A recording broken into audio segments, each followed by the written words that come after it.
Good morning. Two bits of very important news this week, obviously. First is first full week of spring training for those baseball fans. So Vice Chair Lou and I rooting for our Dodgers. So they'll be in Glendale, Arizona. So I know all of you are very focused on that as well. But more importantly, the House Democratic Caucus is so pleased to welcome back to Congress Tom Swazi after his successful election last night. It's a great day for the country, for the people of New York's 3rd Congressional District, and it's a return to replacing someone in that seat, placing someone in that seat with the dignity to solve problems and to work in a bipartisan way to get things done rather than a sideshow that was George Santos. One less vote for MAGA extreme Republicans to advance their abortion bans, one less vote for their desire to slash Social Security and Medicare, one less vote for them to help billionaires cheat on their taxes. Those are the things that the public knows and are important for House Democrats. His victory was made possible because of the leadership of our DCCC Field General Susan DelBene, Leader Jeffries, and the leadership team. They made smart, strategic decisions and investments down the home stretch that led to success. But this election also shows that the economic agenda is working, and people are beginning to reap the benefit of landmark legislation that we helped pass together and that Tom Swazi helped pass with us.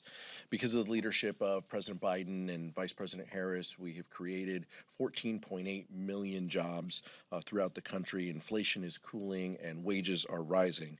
We know that there's more work to do to ensure that everybody feels in that economic success and that we're building a resilient economy that works for everyone. But we're excited to see this result, and we're excited to see around the country the benefit that those pieces of legislation provide.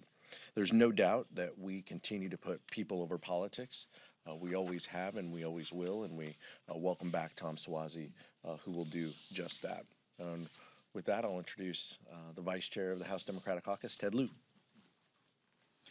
Thank you, Chairman Aguilar. This year started off with a series of great economic reports. Consumer sentiment is up, wages are up. We had a blowout jobs report last month, far above expectations. The Dow Jones is above 38,000. If you have a retirement account or an education savings plan, your account is higher now than it was 4 years ago. At the same time, we know prices are high, and some people are having trouble making ends meet, and that's why Democrats passed the Inflation Reduction Act to reduce inflation and to cap the cost of drugs such as insulin. It's also why we passed the infrastructure law to create jobs, and why we passed the Chips and Science Act to bring back high-tech chip manufacturing to America. What are Republicans focused on? Stupid stuff, like baseless impeachments with no evidence, stopping a national security package that's going to improve America's national security, and doing things that no one in America really wants them to do, such as holding a hearing on UFOs. That's why Tom Swazi flipped a New York special election district last night. The American people want a change. They want a Congress that actually does something. This is a completely do-nothing Congress in the hands of the Republicans, and the American people want to have us work on kitchen table economic issues, as Chairman Aguilar has said. I also want to note New York 3 had a high Asian American population, and the AA-NHPI community showed up. One reason is because Donald Trump mocks Asian Americans. He makes fun of people with funny sounding last names like Elaine Chao. He mocks and disrespects Asian Americans, and Republicans remain silent, and the Asian American community notices. We'll see you in November. I'd also note that incredible members of our New York delegation, Grace Mang, Greg Meeks, but also Vice Chair Lieu was knocking on doors and helping out in New York 3 as well. Questions? So Obviously, with Democrats trying to get this foreign aid package across the finish line, one of the issues you may run into, whether it be a discharge petition or other avenues, is the fact that you have a number of progressives within your own party who have issues with the aid to Israel and can't support this right now. How do you navigate that? The overwhelming majority of the House Democratic Caucus is ready to vote for this bill. Give us a vote. It's that simple. Give us a vote on the national security package to provide aid to Ukraine and Israel, the Indo-Pacific region, as well as robust humanitarian assistance that is in that package. There is a bipartisan path forward. The Senate has just given us that. All we're asking for is a vote. And by the way, over 300 members would vote for a package like that. So the question isn't for House Democrats. The question is for Speaker Johnson. What is he afraid of to put national security first, to help our country, to push back and push back against Putin, and to make sure that our country is protected? What is his concern? Give us a vote. House Democrats will be focused on bipartisan solutions, working in a way that will help deliver that piece of legislation. That's what we'll do until we get it done. And that's what we have heard loud and clear from our members, and that's what we plan to do. I agree with what Chairman Aguilar said. Speaker Johnson has said to let the House work its will. Well, the way the House works its will is to vote. So we're simply asking for Speaker Johnson to let us vote. If there's a vote on the floor of their Senate package, it would pass with overwhelming bipartisan support. Unfortunately, Speaker Johnson seems to be captured by their Marjorie Taylor Greene extreme faction of the party, their Putin caucus. There's really no other explanation for why he wouldn't let a vote happen on this bipartisan bill. Question, Lisa? Do you think that President Biden, oh, I'm sorry. I'm so sorry. Go ahead, Lisa. No, go ahead. I'm sorry about that. Do you think it would be wise for President Biden to sit down in a one-on-one meeting with Speaker Johnson, as he had requested, in order to move ahead on the supplemental aid package? I'll let the president speak to his calendar, he and his team. I can tell you that the legislative leaders did sit down, right, weeks ago. They talked about these issues. I don't know substantively what the speaker wants to get, what feels he can accomplish with that type of setting. I think it's very clear. But look, if he wants advice, we're happy to give him some. Put this bill on the floor. That's what he can do to help our country. That's what he can do to have some bipartisanship, to support bipartisanship. It's very clear. If you want to push back against Putin, if you want to help our national security, put this bipartisan bill on the floor. Let's fund our national security priorities. Let's do it in a bipartisan way. That's what the Senate did. We don't know what Speaker Johnson is afraid of. Lisa, then Max. Democrats obviously are not that far from having the majority that you guys in such a narrow margin. And in recent years, frankly, you all have been better at counting votes. My question to you is, right now, thinking about all these dynamics, discussing them with your caucus, what do you think the prospects are that any money for Ukraine ultimately passes here? We continue to be hopeful, and Leader Jeffries has indicated that all options are on the table. Our focus and our goal is to make sure that we fund Ukraine, fund Israel, fund humanitarian assistance, fund Indo-PACOM priorities. That's what the president has asked us to do to meet the national security needs of this country, and we feel that it's important. But the timing is also incredibly important when it comes to Ukraine. Now, we've all had various briefings. The importance of this moment, we have heard Senator McConnell speak on the Senate floor. We have heard other legislative leaders talk about this importance. We feel that, we understand that. Some members just came back from a trip to Ukraine as well. So taking in their thoughts, their reflections, what they saw on the ground. But this is important not just for the United States, this is important for the world. This is important for NATO, and that comes back to why Republicans are pushing back. Donald Trump criticizes NATO, and House Republicans carry his water to try to kill this bill and to torpedo this bill. That's what's going on. Let's be very clear about the Ukraine funding specifically, Donald Trump is the leader of their party, and Donald Trump has said not to fund this. And so it's a concern that every American should have when it comes to national security and what exactly the former president's motivations are. But we stand ready and willing to put up votes to get this done. That's what we're focused on. So take the theatrics aside, take the personalities aside. How do we get this done? That's what House Democrats are focused on. Max? On the subject of New York 3, how much of Swazi's game plan do you think can be replicated nationwide? Do you think that's a strategy that other candidates should exemplify? And also, is it at all concerning that his message was in many ways not embracing Joe Biden? He was non-committal about his reelection, and he also criticized Democrats for not doing enough or talking enough about the border issue. Yeah, I think we watched the arc of the entire campaign. But no, Tom Suozzi was a key part. He was a vote for a lot of these pieces of legislation. So I think he can talk about it in a very genuine way, like a lot of our members currently can talk about it. The creation of jobs, Inflation Reduction Act, as the vice chair mentioned, CHIPS and Science, bipartisan infrastructure bill. He has the ability, one, to connect with voters because he's done this job. He brings local government experience that he had as well, but he also has a track record that he can talk to and point at. So I do think that where that is possible for our colleagues is they go about campaigning on our track record. Of course, we give credit to the administration for their role and the leadership that they played. But a lot of us have voted for these landmark pieces of legislation that have created jobs. And so it's important to also talk about that.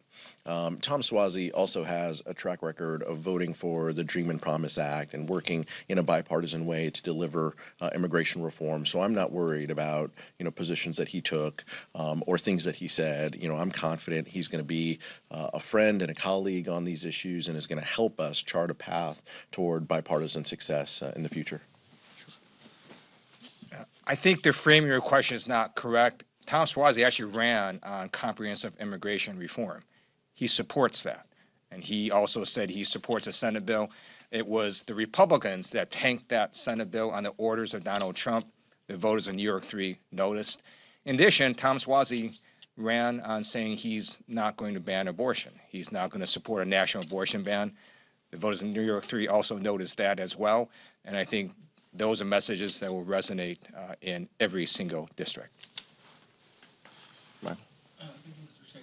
Speaker Johnson said several times yesterday that one of the reasons he's not going to put the supplemental on the floor is he wants to focus on the appropriations deadlines that are coming up. As an appropriator, you understand how this process works. Is there anything about this process that would preclude him from putting this bill on the floor? What's your reaction to him saying that one of the reasons he's not in a hurry to put the supplemental on the floor is because he wants to focus on the upcoming appropriations deadline? Look, Democrats also believe in on-the-job training, and that's clearly, where Speaker Johnson is right now. But you have to be able to do two things at once. Nancy Pelosi frequently did 12 things. I understand doing two is hard for him, but that's what the job entails. And so we've got to focus. We have multiple priorities to get done, and that's what we should be focused on. But the Appropriations Committee should be working on. They have their numbers. They should be marking up those bills. We still have ample time on the floor this week and in 2 weeks that we could take up a national security supplemental if the Speaker was truly intent on delivering this, or what we're finding out is he just wants to carry Donald Trump's water. But we have to be able to do multiple things at once here. But he's shown incapable of that.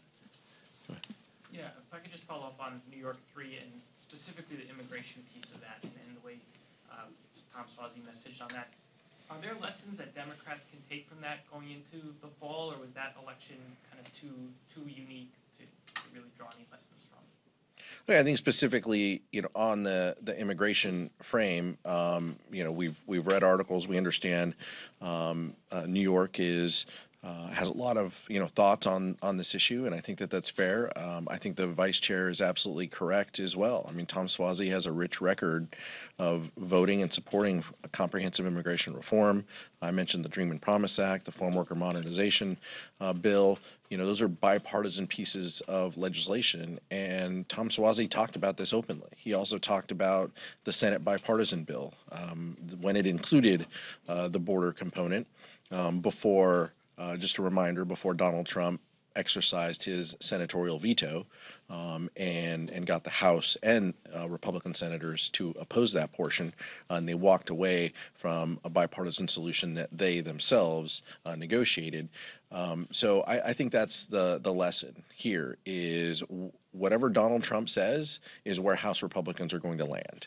And so from our perspective, people like Tom Swazi and members who have a track record on these issues have leaned in and will continue to lean in on being problem solvers, working in a bipartisan way. That's what the public wants us to do. They want us to solve issues of the day, and that means working to find common ground. Leader Jeffries has said we're going to continue to find that common ground wherever we can with our colleagues on the other side of the aisle. That's what we plan to do on national security, and that's what we plan to do on other issues of importance. No questions? Nick? I want to ask about the discharge petition, since you worked on that some years back on immigration and came up short. This shell discharge petition you guys have now still has no Republicans on it. Does this say anything about the limits of this particular procedural move? I think that's super insidery. For questions for this room. Thank you for bringing up my failed discharge attempt as well, Nick. I appreciate it. I'll have to seek some more help talking about that. Look, I think it is one tool. Leader Jeffries has said this is one tool that we are considering in order to pass our national security priorities. At the end of the day, the American public is focused on us doing our job. They see the United States Senate working through a process over the weekend in a bipartisan way and voting up or down on a bill, and people having differing viewpoints on both sides of the aisle. That's what they expect. That's what they expect out of their leaders. That's what they should expect out of their House, out of the House of Representatives.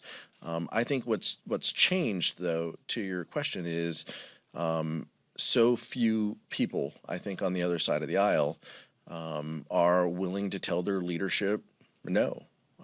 We had 20 plus members who were willing to sign a discharge petition for a path to citizenship for DACA. That was 6 years ago.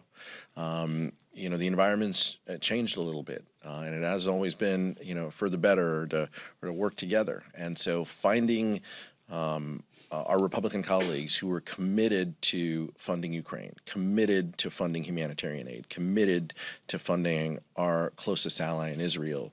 That's what we're searching for. And to the extent they want to work with us, we're happy to find a way to work together with them. But that's the importance of the moment is to solve this national security prerogative, and we'll figure out the method and the manner in order to do that. So instead of sort of focusing on the process, I just want to talk a little bit about the substance of what is happening. Vladimir Putin attacked Crimea, and he was victorious. He attacked again. He attacked Georgia, and he was victorious. He then attacked again. If he is victorious in Ukraine, he will attack again. And at that point, it's going to cost the U.S. even more money and potentially risk our men and women in our armed forces. It should not be lost on people that Donald Trump basically said that Russia should invade Europe. I didn't say that. He said that. It's on video. And I can tell you, Vladimir Putin is listening to that. That's why it's so important that we make sure Vladimir Putin is not victorious in Ukraine. And the simplest way to do that is for Speaker Johnson to simply let us vote. Let us vote on this supplemental national security bill. It's going to help America. It's going to prevent future conflicts, and simply give us a vote. Next question. Thank you, sir. The FBI just came out and said that they thwarted an imminent terrorist attack thanks to FISA. With that deadline approaching in April, I'm wondering if that increases the urgency to get something on this done, and if any of the three options that are out there, whether it be judiciary, intelligence, or Senate versions, may have a better chance in your eyes. Well, stay tuned over the next 48 hours. I expect there to be some discussion in the Rules Committee and on the House floor about reauthorizing FISA. We've had some of those discussions already. Some of those members need to avail themselves of going down into the SCIF and receiving briefings. But the importance of reauthorizing FISA is a common thread among everybody on this issue. The manner in which we do that, the amendments that may be ruled in order, and how we vote on those is all process stuff. But the importance of FISA is very clear, and so we plan to have that discussion and debate on the floor and in committee. We hope that we can pass that by the end of the week. We'll see. The administration has had conversations with a number of members. We appreciate their viewpoints as the individuals who are the practitioners of FISA, but we play an important oversight role as well. And so we want to make sure that we get it right. And that's the importance of the discussions that we've been having as well, and that we will have this week. Thank you very much. Do you want to know FISA?